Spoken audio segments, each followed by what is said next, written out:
Good evening. It is Friday, December 27th, 2024. I am Daniela Edwin. Welcome to the Hot 7 TV Nightly News. We are on Flow Channel 117, Kiss FM, the Caribbean Hot FM mobile app, and the Caribbean Hot 7 TV Facebook page. Not forgetting those of you using the Hot 7 plug and play antenna. Thank you so much for joining us. An incident of armed robbery at cul-de-sac is under investigation after a male reported being held at gunpoint. Details of the incident are emerging, and Stevana Francis has the latest in this report. The Royal Saint Lucia Police Force confirmed that a male victim reported being robbed at gunpoint near cul-de-sac at around 7:40 p.m. on the evening of December 22nd, 2024. According to law enforcement, at the time of the report, CID officers were attending to other cases and the victim, unable to wait for immediate assistance, left but indicated his intention to return. Later in the evening, officers located the victim's vehicle at Conway. The vehicle was formally handed over to him after officers on site completed the process.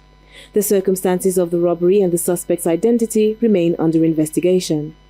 Authorities are urging anyone with information about the robbery at cul-de-sac to come forward to assist with investigations. The Royal Saint Lucia Police Force emphasizes the importance of community support in solving such cases. For the Hot 7 TV News, I am Stevana Francis. An incident on Jeremy Street has highlighted the resilience of local vendors. An elderly tourist couple was targeted by a criminal, but quick action by the vendors not only protected them, but also sent a message of solidarity to preserve St. Lucia's reputation as a tourist destination. The incident occurred just outside the Castries Craft Market, where an elderly couple fell victim to an attempted robbery. Market vendors, upon witnessing the attack, sprang into action, defending the couple and deterring the would-be thief. President of the Craft and Dry Goods Vendors Association, Peter Isaacs, alias Ras Ipa, shares what unfolded. Well, what happened yesterday was a situation where a couple, they were traversing through Jeremy Street, right in front of the Castries Craft Market or Castries Central Market. And they were accosted by some would-be criminal or criminal who wants to grab, the chain or whatever, some gold chain. And what happened is that the vendors of the craft market came out in defense of the couple. The husband was got off balance and fell and hit his head, and the wife, who's a person who has some kind of support mechanism in terms of walking. They have the service walkers normally that has some wheels, and but the vendors came out in defense of the person because there were no police officers around at the time. The Vendors Association has commended this bravery, noting that such acts defend not only individuals but the nation's reputation, which is crucial for maintaining tourism. Vendors have also called for more visible police presence during peak tourist times, especially holidays. They stress that fewer disembarking tourists directly affect their livelihoods. That was really commendable because vendors came out to defend two things: one, their livelihood, and the other, the reputation of St. Lucia, the country, as a country. But the other thing I need to say is that more must be done in terms of putting security personnel on the ground, especially when there is a holiday, not many people around, not many vehicles, traffic on the road, and so on. So you have more plainclothes police officers and also police officers in uniform, so that they could probably find a way to prevent some of these sort of incidents. Because when these things happen, it really sends a wave of different kind of signals to people on the ship, and sometimes that prevents them from disembarking from the ship. To address this, the association supports ongoing initiatives like GPH's efforts to guide tourists through vendor areas, boosting foot traffic, adding that if tourists do not disembark from the ship due to threats, vendors' livelihoods are adversely affected. That we have had a number of ships in Castries, and you don't see many people in the vendors' arcade. Not even in the city that you will see tourists, as you used to see before. You're not seeing the tourists, even if there are 4 or 5 or 6 ships in the harbor. And that is something that is of great concern. Hence, we, the Vendors Association, have been saying that we support the whole idea of GPH because GPH is looking into the situation where they want to get more people to the vendors. And they said how that they would definitely find a way to, when people disembark from the ship, they are going to pass directly. First set of people they will interface with are the vendors. The commendable courage shown by these vendors is a reminder of their critical role in St. Lucia's tourism sector. For the Hot 7 TV News, I am Stevana Francis. In the wake of growing concerns over tourist safety, the spotlight is on law enforcement. Vendors are calling for not just increased numbers, but a comprehensive strategy to combat crime, particularly in high-risk areas like Point Seraphine. While mobile police units have been deployed, vendors and community leaders contend that crime prevention requires more than just visible presence. This follows a recent incident involving a robbery attempt against 2 elderly tourists, where police presence was allegedly little to none. The Hot 7 TV News team spoke to President of the Crafts and Dry Goods Association, Peter Ras-Iper-Isaac, about what is lacking. There are not many police officers on the ground. What strategy is that? That you say the day that it's a holiday and tourists are around, and that's easy prey for criminals.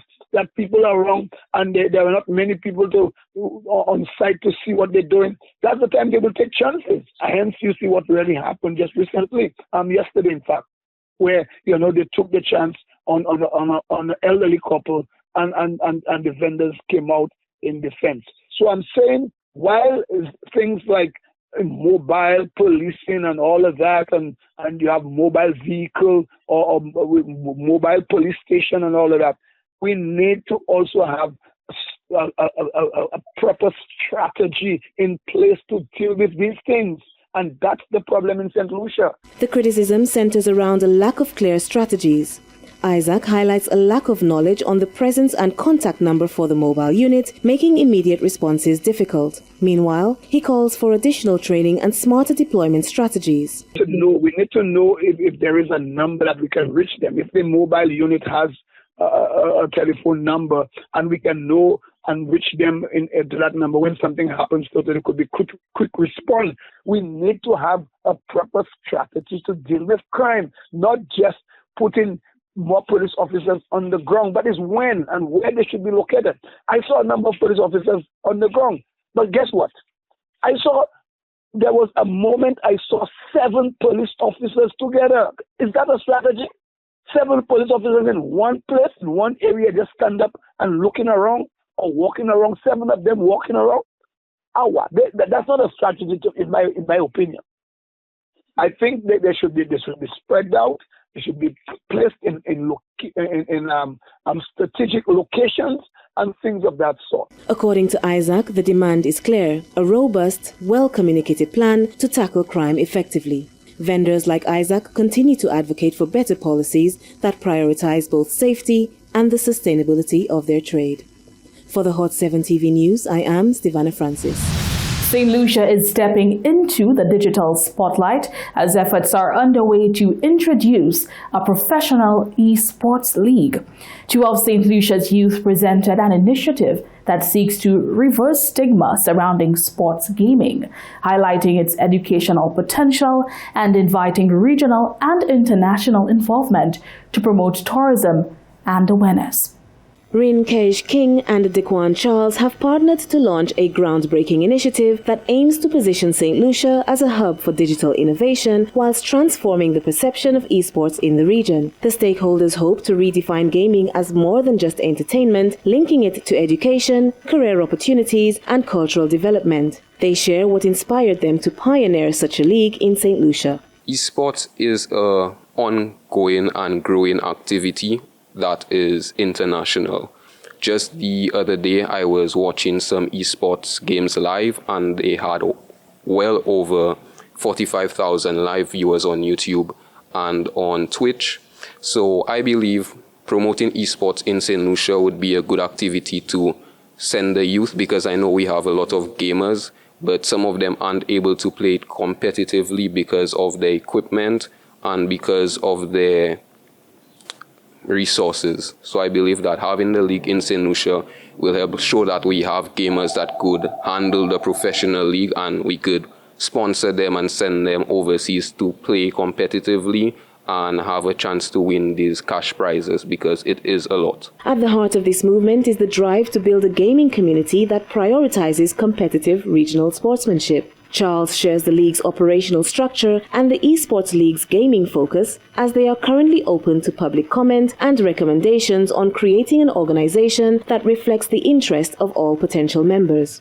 The mission of the league is to build a gaming community that has good sportsmanship, a community where all of us could come together, play games together, compete against each other, like I said, with good sportsmanship and develop our teamwork. We would like to focus on games that aren't catered around violence, so it would most likely be arcade games, but we are also open to suggestions. We currently have a form and a flyer out where you could suggest games that you would like to see at the league, whether or not it should be team-based or solo, as well as cash prizes, suggestions, whether it should be vouchers, cash prizes, consoles. We basically have it out so that people could suggest how they would want the league to be in Saint Lucia, since we're very open to the suggestions of the Saint Lucians. This initiative does not stop at reshaping perspectives.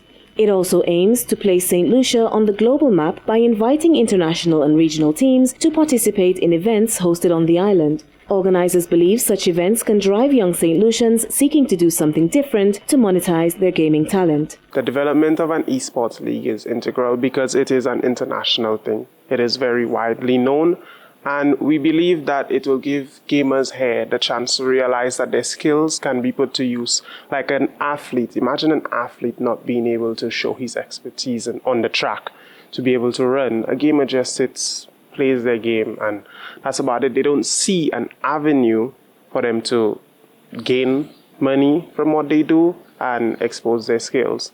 So we believe the benefit is that gamers can realize their potential. They can turn this into a job, which is something you see happening every day now.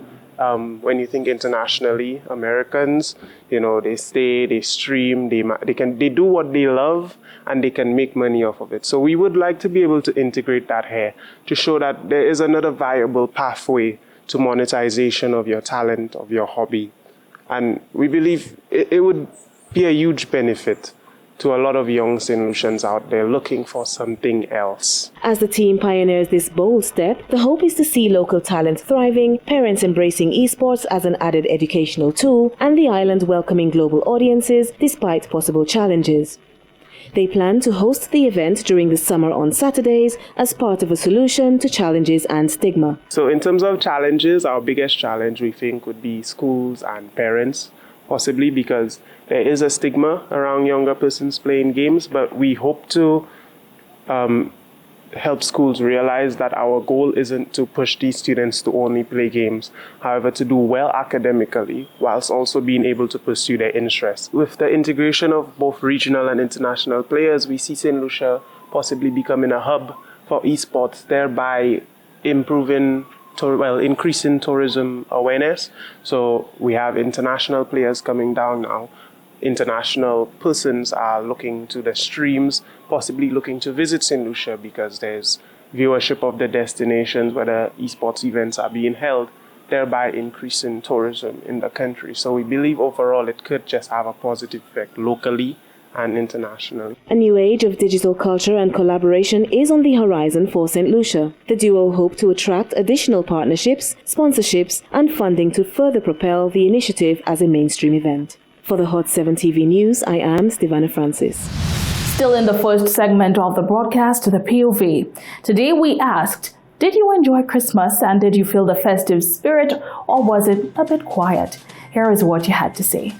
The Christmas was good, by the grace of God. But thank you for health God has given me. And I enjoying it all the time. My Christmas was quite good.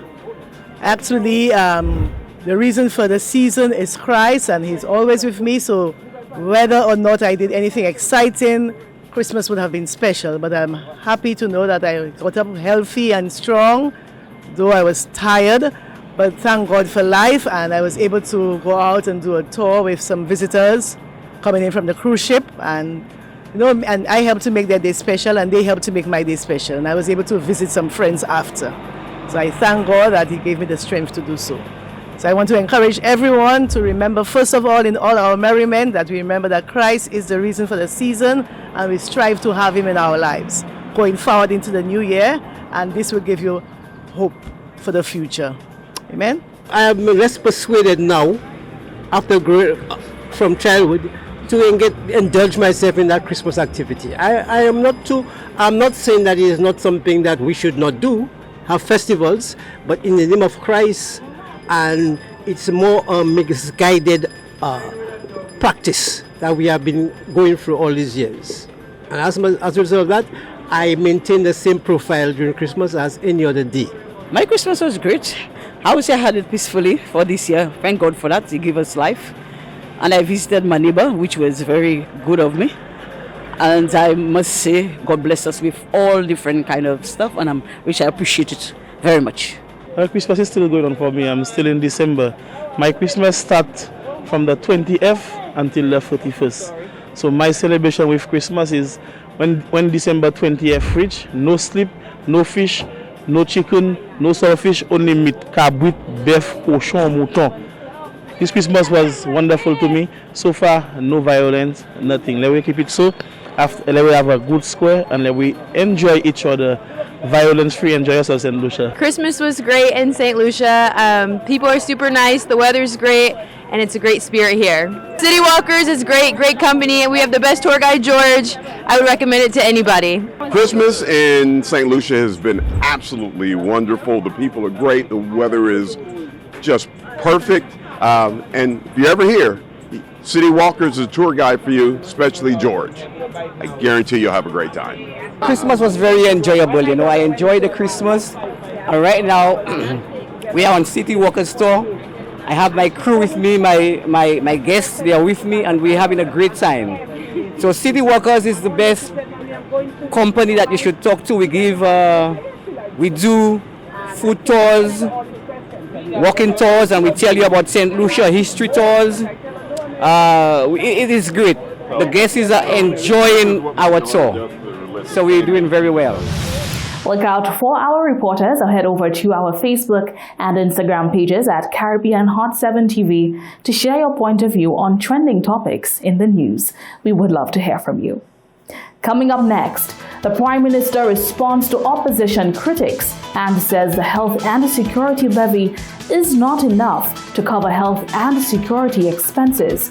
And the fire chief says people should ensure they call 911 before video recording incidents, and untrained individuals should refrain from shifting the injured. All that and so much more coming up when we return.